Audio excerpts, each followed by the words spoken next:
Maayo nga buntag sa tanan, dalay ko ng Ginoo karon nga higayon nga makapadayon kita o giyatagan ta niya og maayo nga pahulay sa ato ang tulog o gi-preserve pa ta niya o gitugutan nga makapadayon pa ta pag kinabuhi karong adlaw. O before kita magpadayon nga to sa unahan, magaampo sa unang kita. Amahan namo nga langit noon, nagapasalamat kami Ginoo sa imong nga pag-bless ka namo Lord God. Nagapasalamat kami sa kanunay nimo nga pag-preserve o kanunay nimo Lord nga pag-bless ka namo. Every now and then Lord God, gi-renew nimo ang mga strength. O every now and then Lord God, gi-enable mi nimo nga moatubang sa bagong adlaw Lord God. Amahan pasaylo kami sa among kalapasan o ginaot pa ang dugo sa imong anak si Ginoong Jesucristo. Magahinlo ka namo gikan sa among mga kalapasan. Bisan pa man o Dios, salamat sa tanan nimong mga blessings, sa salvation o sa tanan amahan nga imong gihatag kanamo. Bisan pa man Lord God, pray ko nga ikaw mag-bless ni karon nga buluhaton. Ikaw mag-bless sa tanan amahan, bisan pa man sa mga viewers, sa mga nagapang-share, naka-monitor sa ilahang radio. I-bless silang tanan amahan o itugyan ako kini Ginoo nga pagtuon diha kanimo. Amo ang gi-acknowledge nga wala kami mahimo kung wala ang imong tabang. Busa amahan amo kini ginatugyan diha kanimo sa pangalan ni Ginoong Jesucristo, among Dios ug manluluwas. Amen. So once again maayo nga buntag sa tanan o by this time iskutan nato kaning tema, be justified by God. I-explain nato or ato ang sabton sa Bible unsa man jud kaning justification, no? O atong makit-an diri nga Romans chapter 5 verse 1, therefore being justified by faith, we have peace with God through our Lord Jesus Christ. One of the modern errors today is to identify justification with pardon. Ang mga kaning mao ni ang common nga mistake sa mga tawo nga gi-equivalent ang justification sa pardon. O katuwa karong masabtan na siya. Or by the way, no, may sigot man tag justification. First, unsa di ay ning justification? What is justification or being justified? Unsa di ay ni siya? Justification is more than pardon. To justify means to declare or being accounted righteous or perfect before God. Mao na siya ang difference sa pardon. Kay ang pardon, gipasaylo. Pero ang justify means gideclare ka or gideklara ta nga na righteous ta or perfect atubangan sa Dios. Mura bitaw justified as if nga wala ta nakasala. Ing-ana kanang definition sa justification, and therefore mao na siya ang difference niya sa pardon. God seeing a sinner as righteous in the Savior, hidden His wonderful person. In other words, ang Holy God sa word nga justification, ang iyang tan-aw sa ka-sinner is righteous na. Kay ngano man ang iyang nga person is nakatago na sa persona sa iyang manluluwas nga mao si Ginoong Jesucristo. Justification is the judicial act of God. So, whereby those who put faith in Christ are declared perfect in His eyes, free from guilt and punishment. Mao na siya ang justification. O saan siya ka judicial act of God, whereby bisan kinsa nga mosalig or gibutang ang ilang faith kay Kristo is gideclared sila nga perfect sa iya nga mata and free from guilt and punishment. Therefore, kay si God, Holy God, ang tanan daw nga mosalig sa kay Jesus Christ is mahimong perfect sa iya nga mata. And that's it. That is a judicial act of God. O masabtan nato na karon sa ato nga padayon nga pagtuon. Romans chapter 4 verse 3. For what saith the scripture? Abraham believed God, and it was counted unto him for righteousness. But to him that worketh not, but believeth on him that justifieth the ungodly, his faith is counted for righteousness. Now, mapangutana karon, why do we need to be justified? Nganong kinahanglan nga kita mahimong matarong atubangan sa Dios? Okay? Una, mao manggod ni, because we are all sinners in the sight of God. Mao nang hinungdan nga kinahanglan kita ma-justify o mahimong perfect sa mata sa Ginoo. Kay in the first place, we are all sinners in the sight of God. Ang Bible nagaingon, Romans chapter 3 verse 10, as it is written, there is none righteous, no not one. So walay tao nga just, or in other words, walay tao nga righteous. That's why kinahanglan kita ma-justify. Walay tao nga matarong, that's why kinahanglan kita pakamatarongon sa Dios. Kay sa Romans chapter 3 verse 23, for all have sinned and come short of the glory of God. Mo na ang hinungdan nga ang usa ka tawo kinahanglan siya ma-justify. Kay ngano man tanan manggud tawo nakasala. Mag-ingon gani itang tanan wala na siya exemption. Madato man ta, mapobre, bisan naatay gunaw na ano nga, nagunaw na siguro ta nga, kana siya nga tao ba? Buutan kay na siya, matarong kay na siya. Yes, ato ang mata makaingon ta nga matarong na siya, pero sa mata sa Ginoo, all have sinned and come short of the glory of God. Now, ingani siya, kung atong i-compare ang atong kagalingon sa uban, siguro makaingon ta nga buutan ta, matarong ta. Siguro kung ikaw nagapanghatag ka sa orphanage, nagabuhat ka sa mga mayong mga buhat, kung imong i-compare na ang imong kaugalingon sa imong bossing, imong i-compare imong kaugalingon sa imong parents, sa imong habang anak, sa imong teacher, sa imong classmates, makaingon siguro ka nga, mas matarong ko, tarong-tarong pa ko kaysa iya. Pero mao ni ang challenge nako karon. Try to compare yourself to God. No? I-try na to i-compare ang atong kaugalingon sa Ginoo. The question is, who am I? Who we are? Kinsa man ta? Siguro makaingon ta nga mas buutan ta sa ubang tao, pero let's try. Mao nang isa ka usapod nga kaway nga ang usa ka tawo mahimo bitang humble. Kana bitang magunaw na ta nga mas maayo pa ta sa laing tao. Ato dayon i-switch ang atong mind. Try to compare ourselves to God. Who we are? Kinsa man ta, no? Og dira nato makaplagan nga kita di ay makasasala. Og all have sinned and come short of the glory of God. No wonder nagingon ng Bible, ayaw huna-huna nga ikaw mas maayo sa uban, kundili think others better than you, meaning huna-hunaon nimo nga ang ubang tao mas maayo pa kaysa nimo. Why do we need to be justified? Dili lamang kay we are all sinners in the sight of God. But number 2, because only perfect or just people will go to heaven and thus escape hell. Mo ni ang point. Si God manggod higala, perfect siya, balaan, just, then because God is perfect, only perfect people will go to heaven. Perfect ra manggod nga tao ang makaadto sa langit. O kung perfect ra nga tao ang makaadto sa langit o maka-escape sa impyerno, and then tanan kita sinners according sa ato ang point number 1, padulong ta sa impyerno o kana dako na siya nga problema kung ang usa ka tawo dili na niya ma-solve, dili niya masolusyonan. Galatians chapter 3 verse 10, for as many as are of the works of the law are under the curse, for it is written, cursed is everyone that continueth not in all things which are written in the book of the law to do them. In other words, required sa Ginoo ang perfect works of the law. Unsa ingon na James chapter 2 verse 10, for whosoever shall keep the whole law and yet offend in one point, he is guilty of all. Imagine na ragod, no? Labi na sa mga kapareho na ko nga mga students dira. What if ang passing score or passing rate sa school kay, of course karon 75, no? 75 ang passing score or passing grade, I mean. So kung moabot ang score sa bata or ang grade sa bata og 74, ning bagsak ba siya? Yes or no? Yes, bagsak siya. Kaya nga naman, wa siya katungtong sa passing grade nga 75. And you know what? Kabalo ba kahigala unsay passing rate kung atong saligan ng atong good works dito sa langit? 100% works of righteousness. Kung saligan, maubitaw ng hinungdan nga dili makaluwas ang atong good works, maubitaw na siya kay nga naman, kay kung mag-trust ta sa atong good works, nagdemand ang Ginoo og 100% righteousness, which is impossible nga ma-possess sa tao. Kay, of course, mao ni ang common nagagingon nato sa atong kaugalingon.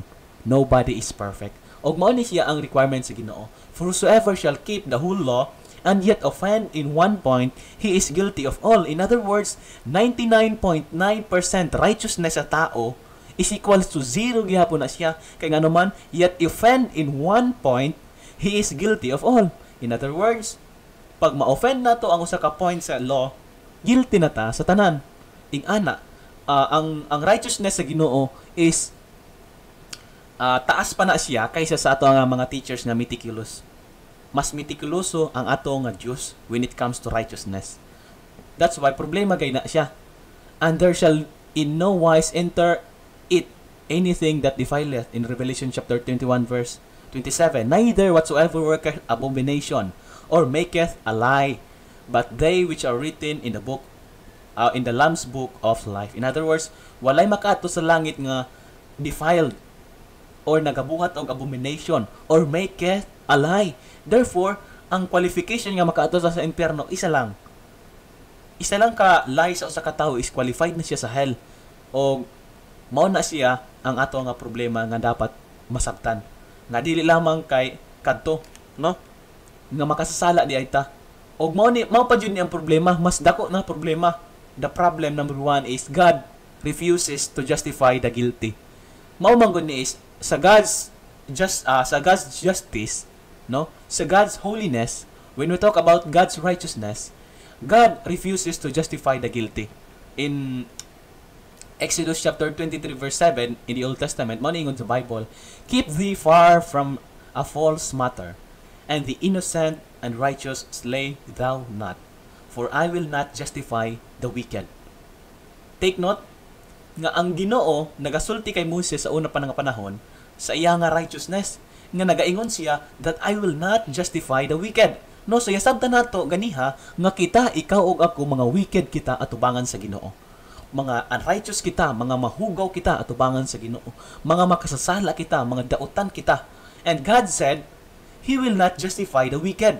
Dako kay na siya nga problema sa ato nga part, no? Dako kay na siya nga problema kay ang Ginoo dili di siya mo justify sa wicked, sa ato nga mga wicked. Ug dili lamang kay kana.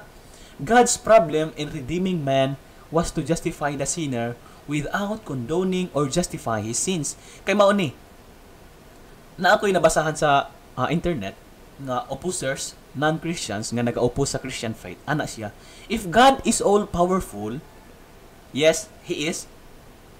Based on the Bible, God is all powerful. Ana dayon siya, if God is all powerful, nganong man nga dili nganong wala niya isug gitugot or nganong dili man niya makaya nga ang tanan tawo dadon niya sa langit, no?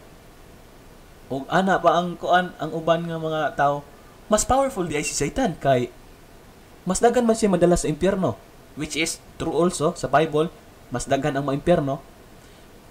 O kung all powerful daw ang Ginoo, ngano man nga dadon na lang niya tanan ang tao. Mao ni ang problem is kailangan man good nga ato ang tan-awon ang balance attribute sa Ginoo. Remember nga kung i-allow sa Ginoo o i-allow ni God ang 1% nga sala nga moadto sa impyerno, is matapakan ng iyang attribute nga mao ang holiness, righteousness. And then, kung matapakan ng iyang righteousness o i-allow niya ang 1% of sin nga i-justify niya or i-condone niya or i-compromise niya dalon niya sa langit, dili na siya God at all. Okay? Mao na atong timan-an na siya Christians. Kung i-allow sa Ginoo ang 1% nga sala dito sa langit, matapakan ng iyang attribute nga mao ang justice, and then pag matapakan ng iyang attribute, dili na siya God at all. Mao nang sa God's side is mo na siya ang murag hurdle sa pag-redeem niya sa tao nga kinahanglan niya i-justify ang usa ka makasasala nga condoned or nga dili ma-justify ang iyang sins or dili ma-compromise. Og number 3, maumanggod ni God could not compromise in judgment.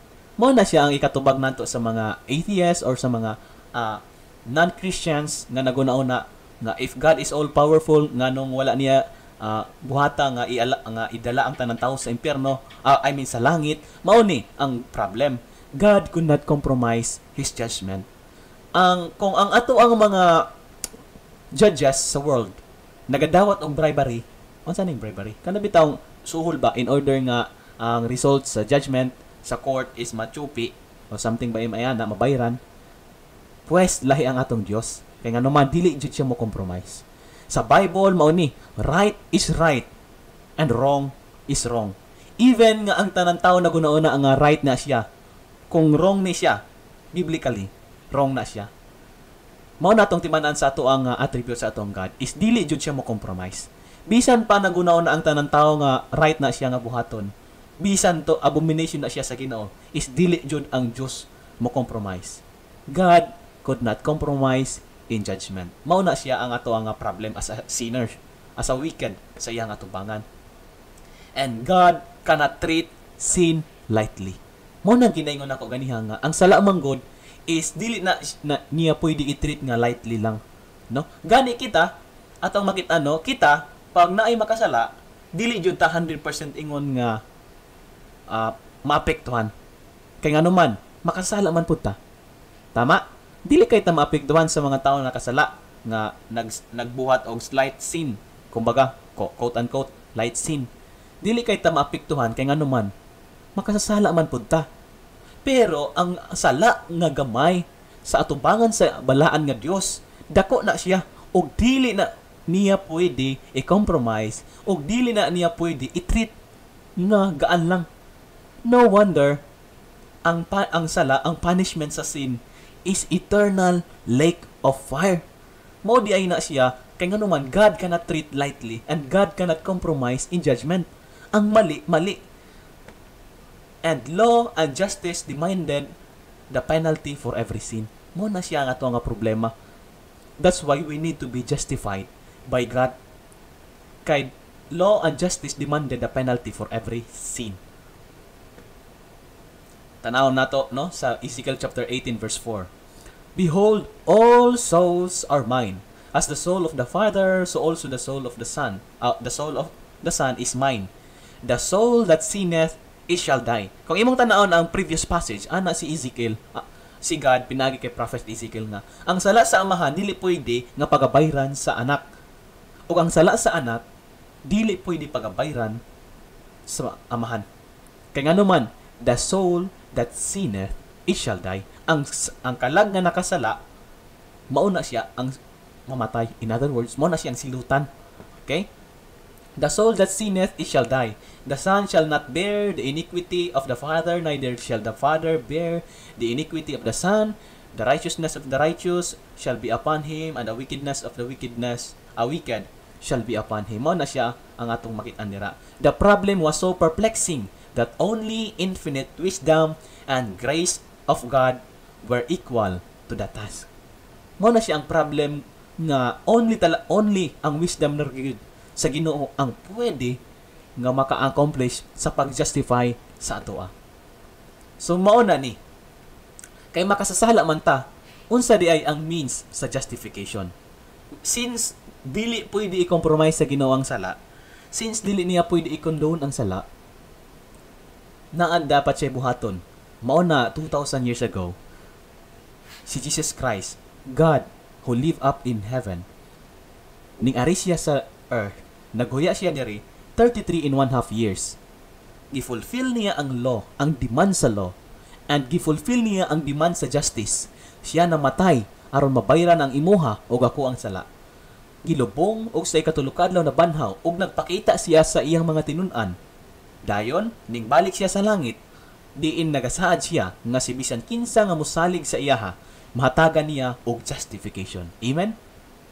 Mao nang no need da higala nga ikaw mo adto pa sa impyerno. No need da nga ikaw magantos pa sa imong sala sa impyerno kay naa nay nagbayad sa imo. Og ang means of justification niya is by God. Of course, the means of justification or the means nga kita mahimong perfect is pinagi na siya sa God. Unsa ingon sa Bible, who lay anything to the charge of God's elect? It is God that justified. Since kay God ta nga nakasala, siya lamang ang able nga maka-justify sa atoa.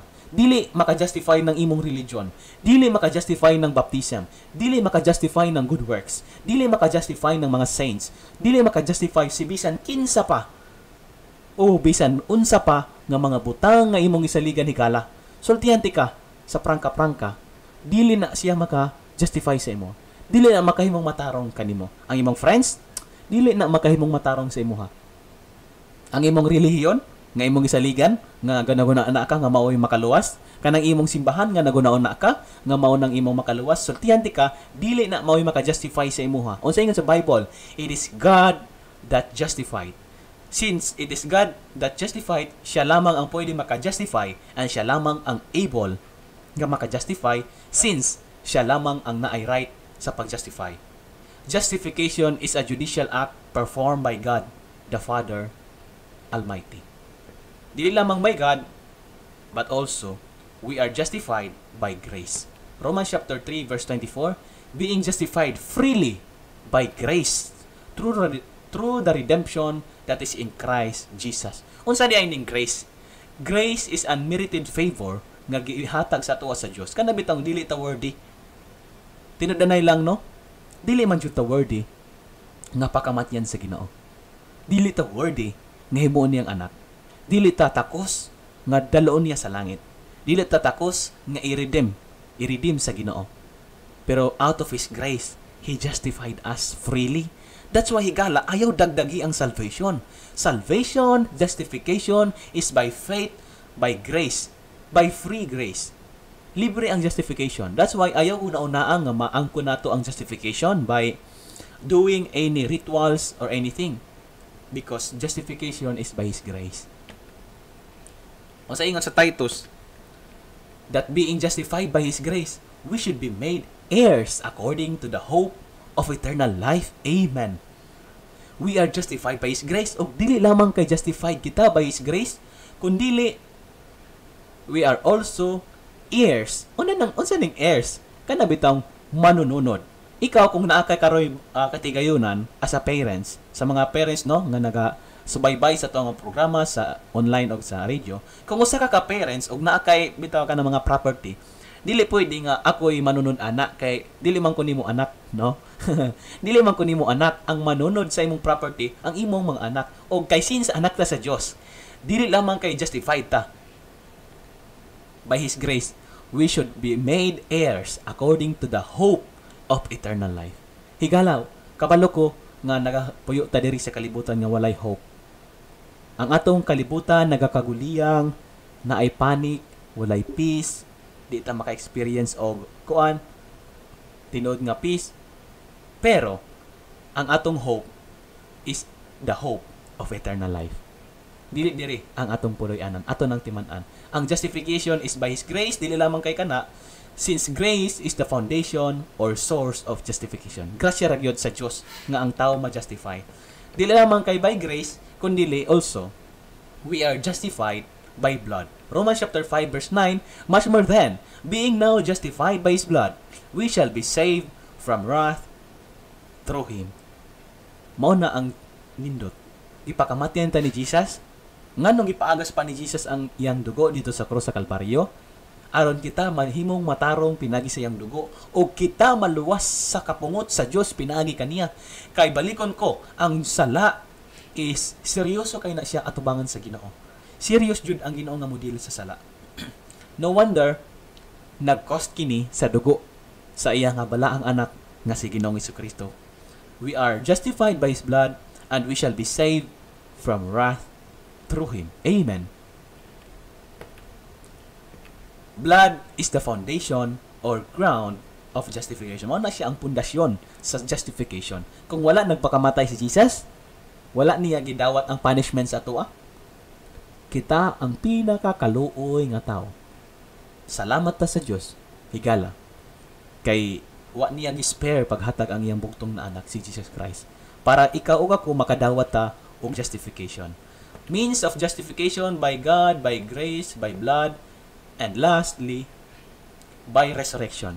Ang pagkabanhaw ni Jesus Christ mao na ang pruweba nga pwede nato madawat ang resurrection. No wonder higala nga kung imong itugyan ang imong kinabuhi kay Jesus Christ, ma-sure nimo ang salvation. Kay ngano man 2000 years ago, ang atong Dios na himong tao nga namatay gilubong ug dili lamang mao na siya ang ending. On the third day, He resurrected. Romans chapter 4 verse 25, who was delivered for our offenses, and He was raised again for our justification. Amen? Nabanhaw ang atong Ginoo, Ginoong Jesucristo, alang sa atong justification. Ning balik siya sa langit, nga nagapromise nga si bisan kinsa nga mudawat kaniya mosalig, himuon niya nga anak, o himuon niya nga manununod, o mapasaylo ang sala, past, present, and future. Resurrection is the acknowledgement or proclamation of justification. Mao na siya ang pwede na ta makaproclaim nga justified na ta, luwas na ta. Kay ngano man ang atong Dios sure nga nabanhaw, ang atong Ginoong Jesucristo sure na nabanhaw. That's why pagkabanhaw ni Jesus Christ, gibuak niya ang history. Dako na siya og impact sa kalibutan ang resurrection ni Jesus Christ. Ug tungod sa resurrection, ikaw ug ako pwede na makadawat sa kapasayloan sa Dios. Pwede na ta moadto sa langit. Amen. The condition of justification is faith by believing on the Lord Jesus Christ as our Savior and Lord. Higala, heart to heart nga pangutana. What if mamatay ka karon?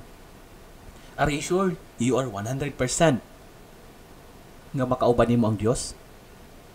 Sure ba ka 100% na luwas na ka? Higala kung basin dili pa ka sure,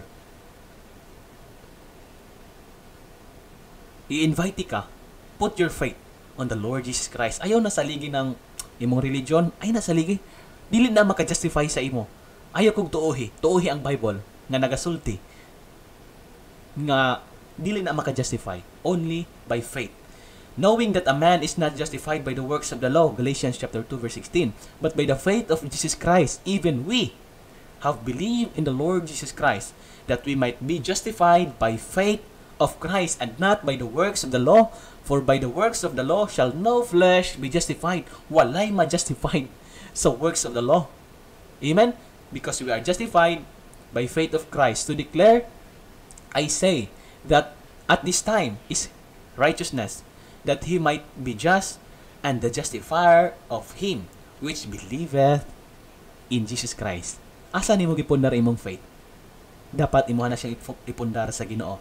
Kaya nga naman, but to him that worketh not, but believeth on him that justifieth the ungodly, his faith is counted for righteousness. Ang faith, ang nahimong count sa righteousness. O higala, kung imuha nang nadawat ang Ginoong Hesukristo, mao ni ang result sa justification. Kung ang usa ka tawo ma-justify, when a person is justified by God, una, naa siya peace with God. Na siya kalinaw. Kay that's why ang usa ka Kristohanon di na siya mahadlok mamatay. Amen? Di na ta mahadlok mamatay kay nganuman we have peace with God. Ang ato ang kuan na natay kalinaw uban sa Dios. Concerning sa atong sala, yes, mapungot jud ang Ginoo sa sala. Pero kanang ihang wrath gi-pour out na niya sa iyang anak si Jesus Christ. Gi-pour out na niya ug nahubasan ang Amahan. Praise the Lord. Nahubasan siya sa iyang kasuko sa sala. That's why we have peace with God. Therefore, being justified by faith, we have peace with God through our Lord Jesus Christ. Amen? Kung naa pala pinakanindot no, nga gift nga atong madawat mo ning peace ba? We have peace with God. Imagine, buhi pa ta, sure na ta nga langit ang atong kalag. Dili tungod sa ato o dili pod ako ang nagsulti ni ana. Bible ang nagsulti ni ana, mao ang Biblia ang pulong sa Dios. We have peace with God. Peace of conscience through the mercy of God, peace of heart through the love of God, peace of mind through the truth of God, peace of soul through the presence of God. Mauto ang peacefulness. Naay peace ang ato ang conscience, heart, mind, and soul. Og tungod kana kay ang atong Dios may gugmaon siya. Nahigugma siya sa imo ha. Dili lamang peace with God. Number 2, we have access into the presence of God for worship, praise, and petition. Romans chapter 5 verse 2, by whom we also have access by faith into His grace, wherein we stand and rejoice in the hope of the glory. Amen. Naanatay access into His grace. You know what? Dili ba yata worthy mo ampo sa Ginoo? You know what? Dili ba yata worthy mo simba sa Ginoo? Muhatag og petition sa Ginoo. Mudayeg sa Ginoo. Pero tungod sa justification nga gi-offer niya, you know what? Naanatay access by faith into His grace. Mao na higala, ayaw jud i-miss ang prayer meeting. Amen? Ayaw i-miss ang corporate worship. Ayaw i-miss. Dili nato i-miss ang atong private devotions. Kaya naman, na namang gutay access. Amen? O kana, dakong pribilehiyo na kita pwede makatawag sa atong Amahan 24/7. That's why higala, kung gi-miss nimo, ikaw karon nga Kristohanon nga nagapaminaw, kung gina-miss nimo ang prayer meeting, dili maalkansi ang Dios. Ikaw ang alkansi. Kung gi-miss nimo ang corporate worship, ang pagsimba sa Ginoo, walay dili maalkansi ang Ginoo. Unsa kinsay nag-alkansi? Sultihan tika kinsay nag-alkansi? Ikaw. Kung dili ka mapir og prayer meeting, unsay mawala sa Ginoo? Remember, God man without God is nothing, but God without man remains God. That's why, since na naman tayo access, i-enjoy na to. Samtang buhi pa ta, alagad. ikaw karon nga Kristohan nga nagapaminaw karon, gi-encourage ti ka. Samtang buhi pa, alagad sa Ginoo. Kay dili tanang panahon able ta nga moalagad sa Ginoo. Access into favor of God, a new standing through justification. Kita nimo ang transisyon? Ganiha, wicked ta, dili ta worthy mo duol sa Ginoo, pero karon naa na tay favor, naa na tay access sa Ginoo. Mo nang i-enjoy nato na siya. O unsa man, ay lang pod pag-una nga after ka maluwas, makaangkon kag peace, dili lamang peace ang imong maangkon, dili lamang access, makaangkon pod tag tribulation. Now, I am not talking about 7 years tribulation, but tribulation nga kanabitang ingon sa 2 Timothy chapter 3 verse 12, yea, and all that will live godly in Christ Jesus shall suffer persecution. Dapat sa dihang nga naluwas ta, mag-expect ta nga sa dihang nakristohanon ta is nga unsa man mag-suffer ta sa persecution. Dili lamang peace ang ato ang maangkon, kundili persecution or tribulation. Mao ni ang two great results of justification, no? Peace with God, okay? Ang duha nga effect sa justification mao ni makaangkon tag kalina sa Dios o makaangkon tag tribulation in this world. Kita nimo? Makaangkon tag kalinaw sa Dios ug makaangkon po tag tribulation diri sa kalibutan. Kay ngano man, dili man sila ganahan sa ato. Naka-remember ka kanang sa diyang nakristohanon ka? Di ba? Kanang imong mga dili paluwas nga mga friends na panahon nga lain na ang ilang treatment sa imo ha. Kung ang imong pamilya dili pa save, murag i-persecute kanila. Pero at least we have peace with God. Mao nang duha ka great results of justification. Dili tanang tao ganahan sa imo. O ang challenge nako or ang dili nako mo ni sa mga dili pa luwas karon nga nagapaminaw. Be justified by God. Remember James chapter 4 verse 14, whereas ye know not what shall be on the morrow, for what is your life? It is even a vapor that appeareth for a little time and then vanisheth away. Kung basin dili pa ka sure sa imong salvation, gi-invite ka. Dawata si Jesus Christ kay imong manluluwas, paghinulsol o itugyan ang imong kinabuhi diha kaniya o saligi siya o ang iyang nabuhat sa cross sa Kalbaryo nga kadto igo na nga ikaw maluwas sa impierno. O kung isa ka Kristohanon nga nagapaminaw sa preaching karon, praise the Lord, no? I am hoping na ikaw ug ako magapadayon ta mag-serve sa tong master, magapadayon ta moalagad sa tong Dios. Kay ngano man mao na siya ang life nga worth living.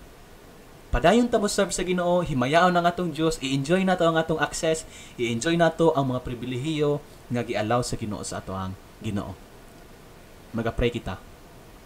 Amahan namo nga langit noon, salamat Lord God sa imong salvation. Salamat Lord sa imong justification.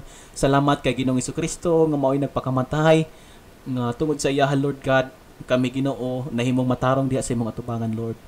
Tungod kaniya na may access. Tungod kaniya Ginoo, pwede nami mo simba kanimo. Pwede nami mo ampo kanimo. Pwede nami mo daig kanimo Lord. Thank you so much Lord Jesus Christ for your love sa imo nga kanunay nga pag-bless ka namo. Dili lamang amahan sa mga material nga mabutang, kundi o Dios sa mga butang man usab nga espirituhanon most especially. Lord, salamat sa imong salvation. Thank you for your word. Bless this Lord. In Jesus' name we pray. Amen.